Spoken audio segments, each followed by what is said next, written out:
Yeah, it seems like the mental aspect of Michael Johnson's game has just improved greatly. So we only got about 5-6 minutes left here, Reed. Just quickly on Frank Mir. Good for Frank. He lost 4 in a row. He cashes a big check. I think a lot of people would like to see him ride off into the sunset, but when he's getting like $200K a fight, that's not going to happen. He's going to fight until he basically gets knocked out again. Yeah, that may be the case. Heavyweights actually do tend to fight a little bit into the later age because they also don't fight as frequently, and a lot more of their fights end in knockout, so that's one reason why. But, yeah, he's kind of a stalwart of the UFC. He's throwback, one of their few connections to the early glory years. So if he wants to come back and fight, they'll probably keep letting him do it until he hits a complete wall, but he's not there yet.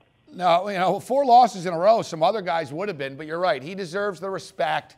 And it's not as if though the heavyweight division is that deep. They need somebody to put on the card. So Ronda Rousey and Kat Zingano should be an exciting tilt. It's hard to take anything away from Kat Zingano's pedigree, but you know you're more of the analytics guy, and you would know more than me. But watching Kat Zingano, and I haven't seen every one of her fights, but she does have a lot of holes defensively, it seems, and she's willing to eat a couple of shots, which I think could be a problem against a Ronda Rousey, whose stand-up just keeps greatly improving.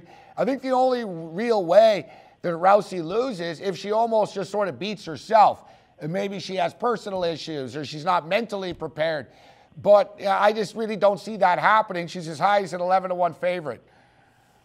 Yeah, you're right. So you made a point about Kat Zingano's striking defense. She does open herself up a little bit too much. In fact, she eats a lot of punches, actually far more than is average.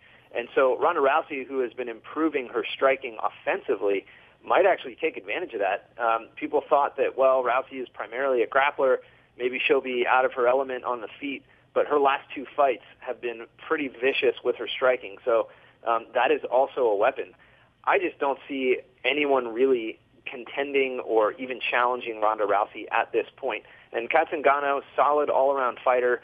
She's come back from being down on the cards early and rallied in a couple fights. So that's impressive mentally, but I don't think anybody's as mentally sharp as Ronda Rousey. She is ultra-focused. She comes in there to do nothing but destroy the other person and walk out there a winner. And I think she is going to do it again, and it's just a matter of time. I think Rousey takes offense almost, and she almost understands it because, yeah, she's by far the best women's fighter right now. But a lot of people are hesitant to call her one of the best pound-for-pound fighters because of the competition that she's faced. And she understands that her legacy's only as good as going to be remembered for the fighters that she's faced. And she believes that Zingano is the toughest test, probably the toughest woman that she's fought in. But like we said, a lot of holes defensively, and I think Ronda is going to be able to take advantage of it. The UFC is hoping that Holm is a fighter down the road that could potentially fight a Ronda Rousey. She makes her UFC debut. She's like a 9-1 favorite as well, Reed.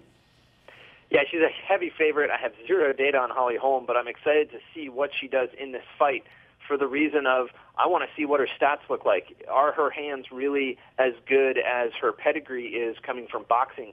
Because if she can actually translate that, in the women's division, they have some of the highest striking accuracy. They basically tee off on each other because they don't have the one-punch knockout power. Holly Holm does have the technical power, but she also may be very hard to hit because she's used to trading leather.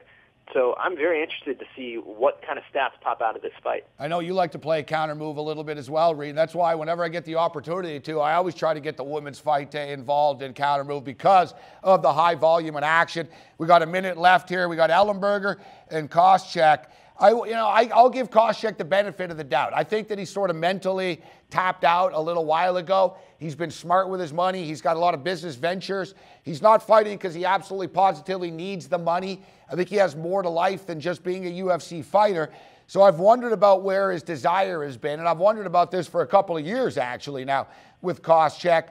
He's gotten knocked out in his last couple of fights, albeit to Woodley and to Lawler. Meanwhile, Ellenberger just has sort of hit a wall, and I don't really get it, Reed. It's like Ellenberger can't pull the trigger, man. He gets in the octagon, and he's got some mental block where he's not himself, but it's happened 3 times in a row. Yeah, and I think part of that was facing bigger and stronger guys. Robbie Lawler, no joke. Rory McDonald, just a huge welterweight. So that was part of it. But that last fight, that one was definitely a surprise when he lost to Kelvin Gastelum.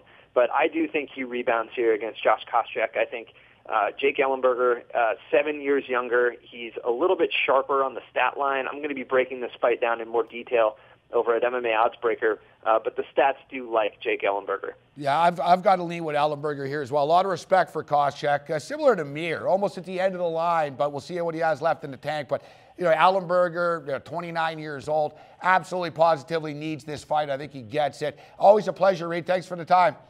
Hey, thank you. I'm looking forward to this one. There's Reed Kuhn with us. Always a pleasure breaking it down with Reed Kuhn. We'll take a quick break. Robin Black will join me in studio next. MMA Meltdown continues.